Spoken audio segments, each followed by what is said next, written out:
Keras, Guardians of Hades Romance Series, Book Number 7, written by Felicity Heaton, narrated by Eric G. Dove. Chapter 1. A fist plowed into Keras' jaw, smashing his lips against his teeth, flooding his mouth with the coppery taste of his own blood. He leaned to one side and spat on the pale flagstones of the terrace, stared at the splotches of dark liquid that caught the lights that illuminated the white basilica of Sacré-Cœur, casting a golden glow over the facade and its 3 domes. A slow grin stretched his lips as the darkness writhed in his veins, jittery with excitement. Finally, a worthy opponent. He had cut his way through 16 demons, using his shadows to eradicate the wretches, keeping them from the Paris gate that linked the mortal realm to the underworld. Not one of them had put up a fight, at least not a fight he had enjoyed. It had been a massacre, too easy for him, lacking the thrill he was chasing tonight, the high he craved, the pain he needed, the only thing he wanted to feel, the only thing he was willing to let himself feel. The sudden white-hot fire of a well-landed blow, the burn that spread outwards from the point of impact, the dull ache of bruised bones, the sharp sting of split flesh, the dance with death, the sweet scent of blood spilling. His blood, his pain, his pleasure. Heat rippled through him at just the thought of it, had his head growing hazy as that need bloomed stronger inside him, goading him into clashing hard with the demons, into letting them strike him. But that pleasure never quite hit the mark. It was always lacking, always a disappointment in the end when it had promised to be perfection. This wretched beast that stood before him promised pleasure that would be everything he needed tonight, though. Pain that would satisfy the darkness coursing through him. Behind him, his younger brothers hollered orders at each other, battling the other 30 demons to keep them from the gate. His senses fixed on them, and he checked they were occupied and unlikely to interfere with his fight. He locked them on Ares first, and then Merrick, and finally Diamond.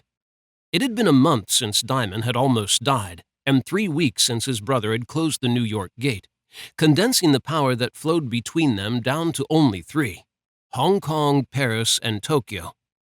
Keras had thought the enemy would make their move then, desperate to breach the gates and fulfill their mission.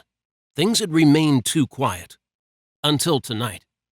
Keras casually wiped the knuckles of his right hand across his lower lip, clearing the blood away, and straightened, coming to face the large, dark-haired male who had managed to land a blow on him. The demon rolled broad shoulders, his heavy muscles rippling with strength as his bare torso flexed. Behind him, 2 smaller demons waited, warily watching Keras, an opaque membrane flickering over their eyes. They were of the lizard-like breed, able to summon scales to protect them from damage in a fight. His gaze edged back to the larger male. This one was something else. One of the more demonic breeds his father Hades, god-king of the underworld, had banished from his realm centuries ago, exiling them to the mortal realm, just as he had banished Keras and his brothers here when the Moirai had foreseen a great calamity involving the gates between the underworld and the human one. For 2 centuries, Keras had been forced to live in this world, waiting for the enemy who would bring out the calamity to finally make themselves known. 2 centuries of hell. This demon would pay for every year of his exile, every hour, every minute, every second. Keras rolled the sleeves of his black dress shirt up his forearms as he stared the demon down, assessing him, waiting. Beyond the towering male, who had at least 5 inches on Keras, had to stand around 7 foot tall, Ares hurled a ball of fire that cut across the nighttime panorama of Paris that stretched below the hill of Sacré-Cœur. It blasted 2 demons, sending them flying. Their shrieks rose above the sounds of the battle raging around him. The male before Keras kicked off and dropped his shoulder, slammed into Keras' stomach, and lifted him off the ground. Keras grinned and reached his right hand down, gripped the back of the fiend's neck, and sank short claws into his flesh.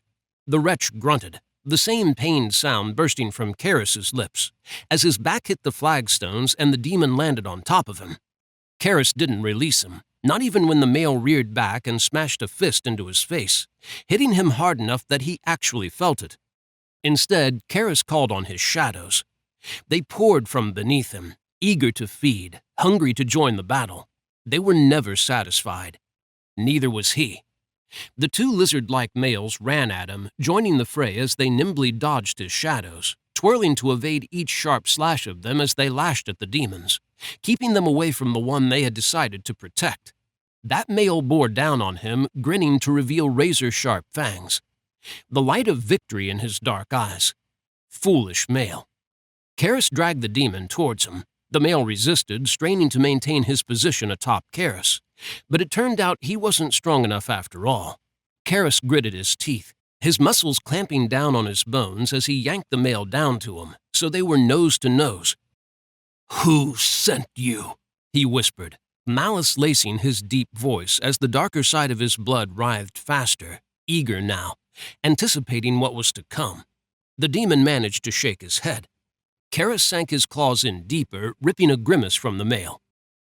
"Who sent you?" he repeated, his tone gaining darkness as his shadows finished tearing apart the demon's two comrades and turned towards him. They rose up around the demon, who flicked fearful glances at them as they circled him, snapping at the ground beneath Keras, waiting for his next command. "Speak, and I will spare you." Keras held back his smile, kept his green eyes fixed on the male, even as they wanted to grow hooded, the pleasure that coursed through him at the thought of obliterating this demon almost too much for him to conceal. He searched the male's eyes, seeking the answer there instead. The world dropped away as he fell into the demon's mind, as he sifted through wave after wave of memories, seeking the one he desired to see. A face shimmered into being in the darkness. Tropical blue-green eyes, blonde hair, feminine. The Fury. Meadow. Keras seized hold of the memory and snarled when it slipped through his grasp and he found himself staring up at the night sky, at the faint pinpricks of stars that blanketed it. He looked to his left, at the demon as he tumbled across the pavement and struck a wall. "We talked about this." Ares loomed over Keras, a shadow in the darkness in his black jeans and t-shirt. The heat that shimmered over his big body caused the stars to wobble, his brother's ability to command fire manifesting itself as his mood blackened and his control slipped. Flames lit his brother's dark eyes with sparks of crimson and gold. "No more probing minds, not after last time." Keras frowned at him, not hiding his anger for once as it surged through him. He pushed onto his feet and glared at his younger brother, staring right into his brightening eyes. "We did talk about this." He tipped his chin up. "I believe you know what I said." That Ares had no place ordering him around. He was the firstborn of Hades, the leader of their side, a position he hadn't wanted but one he had taken on, one that came with a weight of responsibility that was a constant burden on his shoulders. Ares huffed, causing his black t-shirt to stretch tight over his broad chest, and his dark eyebrows met hard. "Fine, whatever. Break your mind. Go ahead. Be as reckless as Cal or Valen." He gestured towards the demon. Keras fixed his senses on the male as he lumbered onto his feet, and hesitated. As much as he wanted to ensure that Ares stopped questioning his authority, he couldn't probe the demon's mind again. Not because Ares was right and it was dangerous, but because he was damned if he was going to appear as undisciplined as his two younger brothers. Daimon and Merrick strolled through the carnage to stop behind Ares. Daimon wiped his hand across his brow, smearing black demon blood across it and over the soft spikes of his white hair. Merrick's earthy eyes fixed on Keras, concern shining in them. Both of them were waiting to see what he would do. Keras shifted his gaze to Ares. Behind Keras, the demon bellowed as shadows tore into him, snaking around his limbs to tug at them, ripping him apart. "Satisfied?" Keras said with an arched eyebrow. Ares arched one of his own as he leaned left and looked beyond Keras to the dead male. "One of the finer examples of just how much like father you are." Daimon nodded in agreement. "Couldn't have just decapitated him or something?" Merrick ran a hand through his unruly dark waves, preening his hair back as he said nothing. Merrick always had been the wisest of his brothers. The darkness coursing through Keras, a gift from his father's blood, bared fangs at Merrick, urged him to strike the male down. Keras clenched his fists and denied that urge, the action drawing Ares' eyes there as the flames in them faded. The edge to his brother's gaze as he lifted it to lock with Keras's told him that he knew he was holding back his darker side, and he knew why. Thankfully, Ares didn't call him on it. "Did you see anything?" Ares muttered, his tone telling Keras that he didn't like that he had probed someone's mind, but that he wasn't going to berate him about it anymore. "I saw Meadow. I believe she gave this male the order to come to this gate tonight." Keras looked beyond his brothers to the point where the gate remained hidden. The other world flashed over the panoramic view of Paris, turning pristine buildings into crumbling, flaming ruins in the blink of an eye. A gift from the Moirai. He and his brothers were cursed to see the future of this world should they fail. Over the past 4 weeks, they had all been seeing it more frequently. A sign that the final battle was close? Keras wished the enemy would make their next move. He was growing impatient, and he wasn't the only one. All his brothers were on edge. Even their father was restless. Hades had his legion scouring the underworld for the traitor goddess Nemesis. One they had learned was with the enemy. The female had gone to ground, but Hades would find her. She couldn't leave the underworld, not with the gates to the mortal world closed to traffic. There were only so many places she could hide. Sooner or later, she would be caught. "We need this gate closed." Keras looked back at his brothers. "You can't be serious." Diamond moved a step closer and flicked a glance at Ares and Merrick as he adjusted the collar of the navy turtleneck he wore beneath his long black cotton coat. He frowned when he found a rip in it and pulled it away from his neck, looked at it, and then huffed. One Keras was sure was aimed at him rather than his ruined top. "We can't close this gate."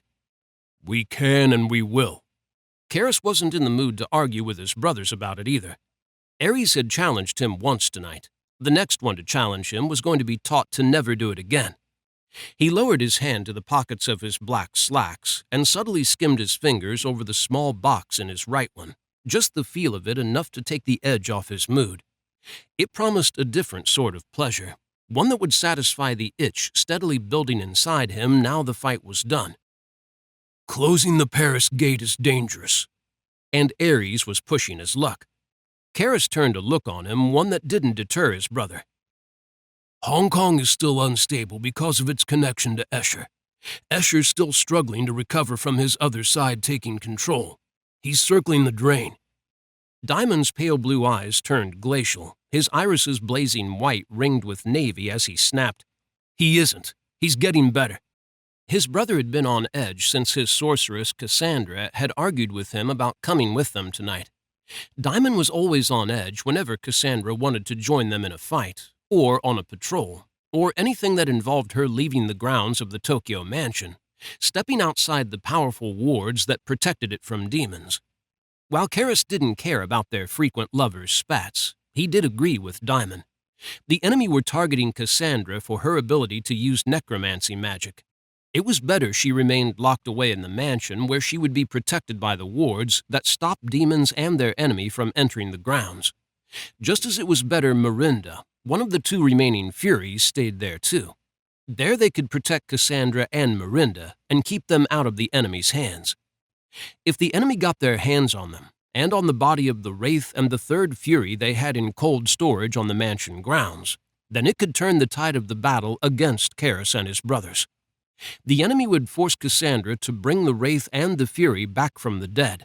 With that Fury back on the field, Meadow would grow stronger again, and with Mirinda in their possession to complete the cycle of power that flowed between the 3 goddesses, the Erinyes, it would be a catastrophe. The air chilled around him, pulling him out of his thoughts. Diamond stood toe-to-toe with Ares, glaring up at his face, his irises glowing white in the darkness. Because Ares was speaking ill of Escher. Escher and Diamond were close, the closest out of all his brothers. Bad-mouthing Escher in front of Diamond was always a good way of causing an ice storm. Frost flowers bloomed and glittered on Diamond's black leather gloves as he stared Ares down. Ares huffed, his breath fogging in the air. "We need to face facts. Escher is struggling. His blood bond with the Hong Kong gate is proof of that. Daimon opened his mouth as if to argue and then snapped it closed. With Hong Kong so unstable, there's a chance that closing Paris will make the remaining gates too powerful and too unpredictable. Merrick cast Keras a look that had his hackles rising, because it questioned his strength. He could handle the power of the Tokyo gate. They could close every gate except that one, and he would still be able to handle it. He narrowed his eyes at his brother, tired of everyone questioning him. The darkness hissed at him again, whispered words about Merrick and a certain goddess. A goddess who always chose to visit his brother and not him. A goddess Keras shut out of his thoughts.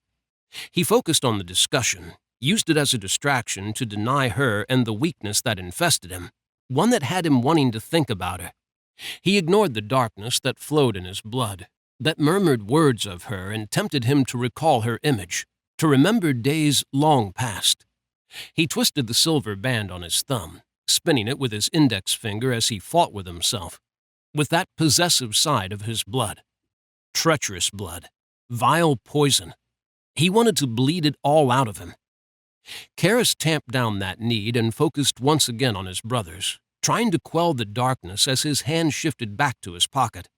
He focused on the pillbox, on the promise of relief it offered.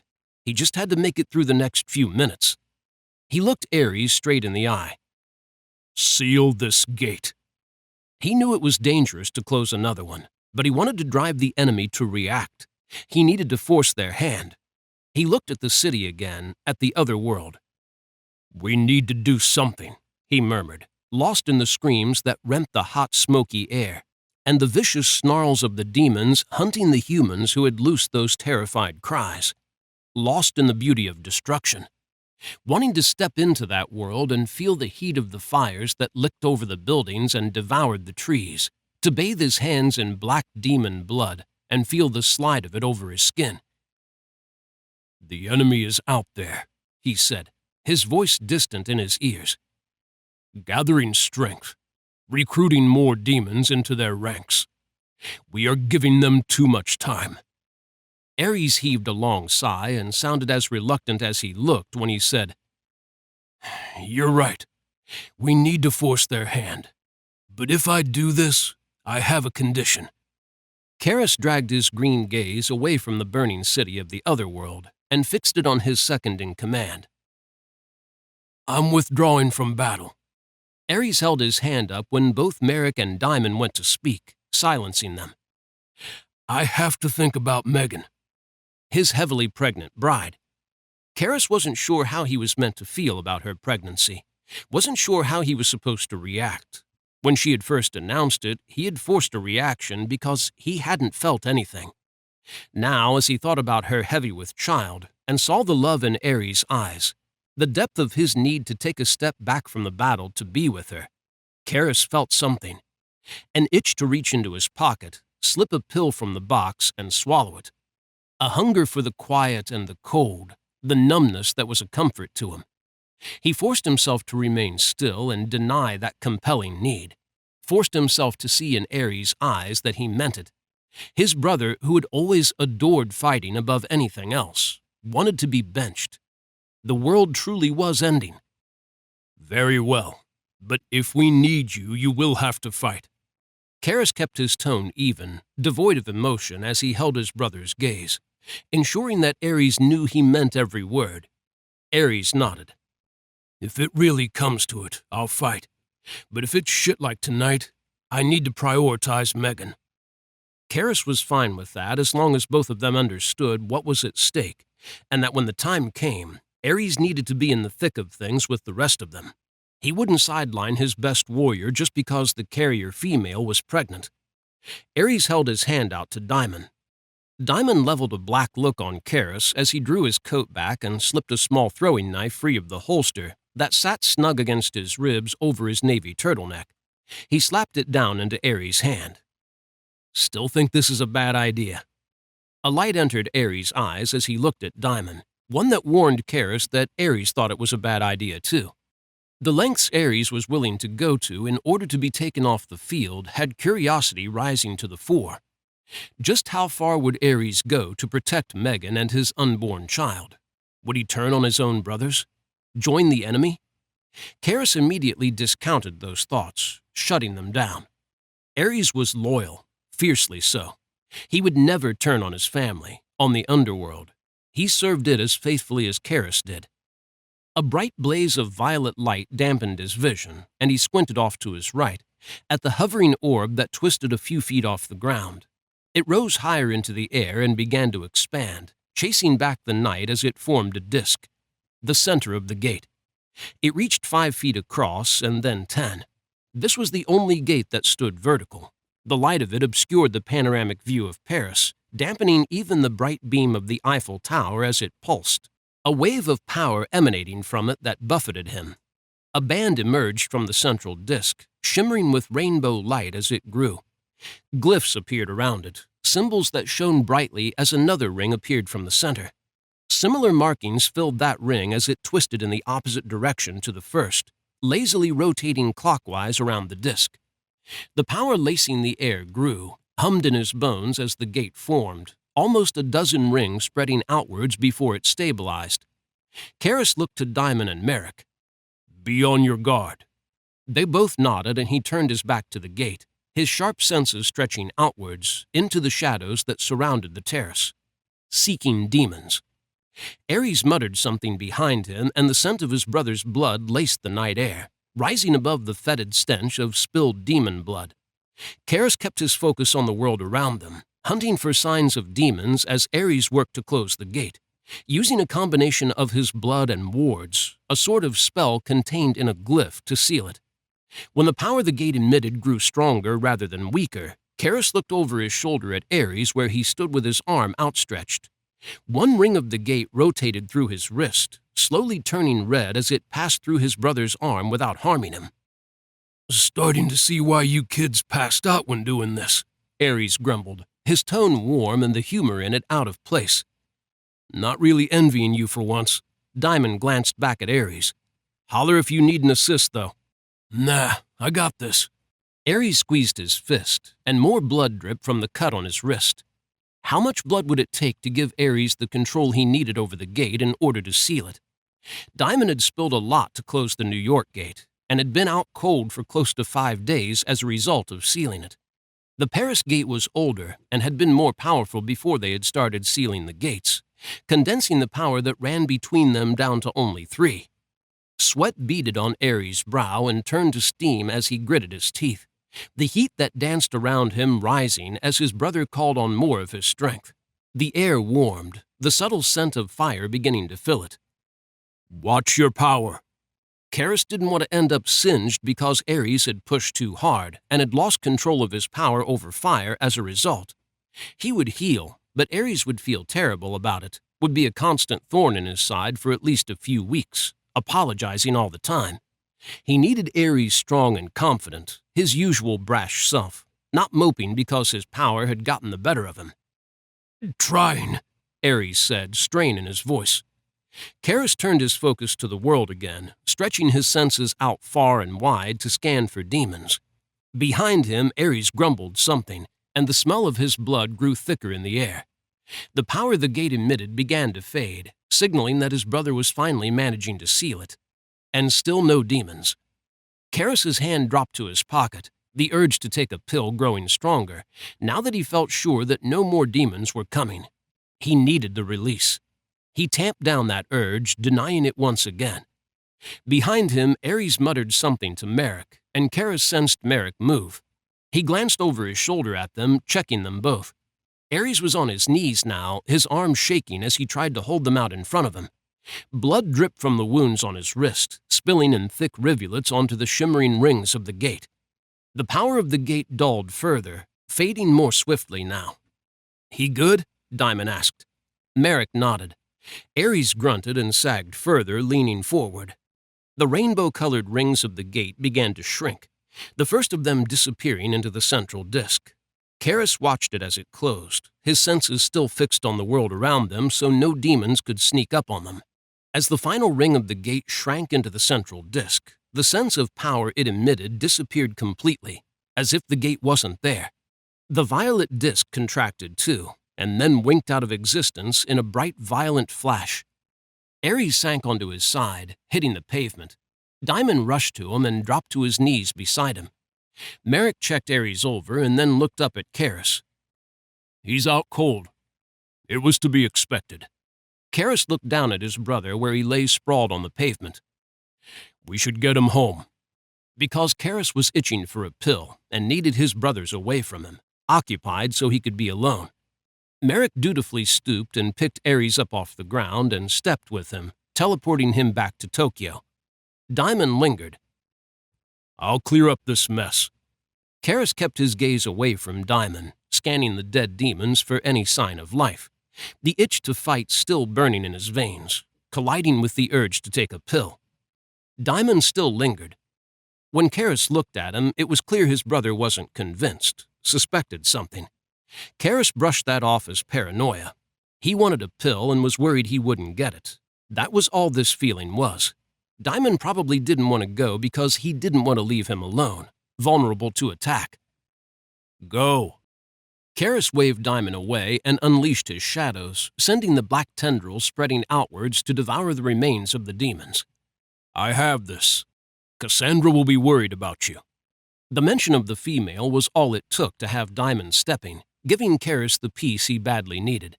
He was finally alone. He slipped his hand into the pocket of his black trousers, pulled out the small stone pill box, and slid the lid open with his thumb. He plucked one of the tiny onyx pills from the box and placed it on his tongue and swallowed. Anticipation curled through him, almost as sweet as the high he knew was coming. His eyes slid shut as he waited for the endless silence and emptiness he craved. In a matter of seconds, cold spread through him, obliterating his feelings, stealing him away from the world. He savored the cool rush of numbness, the slow fade of his pain. He was so used to feeling it now that it was welcoming, soothing in its own right, a promise that everything would be fine in only a few short minutes. Keras sank to his knees in the middle of the terrace, aware of what his pills were doing to him and what he was doing, abusing them to take away his emotional torment, hiding within the silent euphoria that they created. It was wrong of him, but he couldn't stop, not now. On some level, he knew that he was addicted, knew that this would only end with more pain. One day, someone was going to discover what his pills did to him and how far he had fallen. But for now, it was so easy just to roll with it, so much easier than trying to stop or facing his pain. The chilling numbness sank deeper into his bones, stealing away the last shred of his emotions, freeing him from them. But not from the gnawing hunger in his gut, a craving for violence, an itch he couldn't scratch no matter how many demons he killed or how many times he danced close to death. That persistent itch, that constant need, rode him harder and harder each day.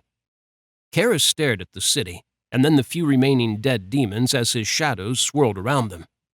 The fight tonight hadn't satisfied him as it normally would have, but he was too lost in oblivion to muster the hunger to hunt and kill more demons. The pills began to dampen that need too, and the part of him that wanted to fight wasn't pleased. He sat there in the middle of the terrace, hazy and calm, trying to shed his desire to kill and wanting to just accept the peace flowing over him. He raised his hands and stared at them, at the black blood that was drying against his skin like tattered gloves.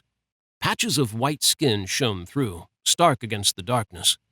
His hand slipped out of focus as he sought the quiet warmth within, but it evaded him, that persistent itch for violence plaguing him.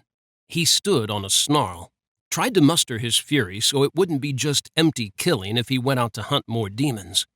Tried and failed. He pulled the pillbox from his pocket again and stared at it, a war erupting inside him. He wanted another pill, but was deeply aware he couldn't do it. As much as he craved the oblivion, the release from his hunger for violence and his emotions, it would be too risky.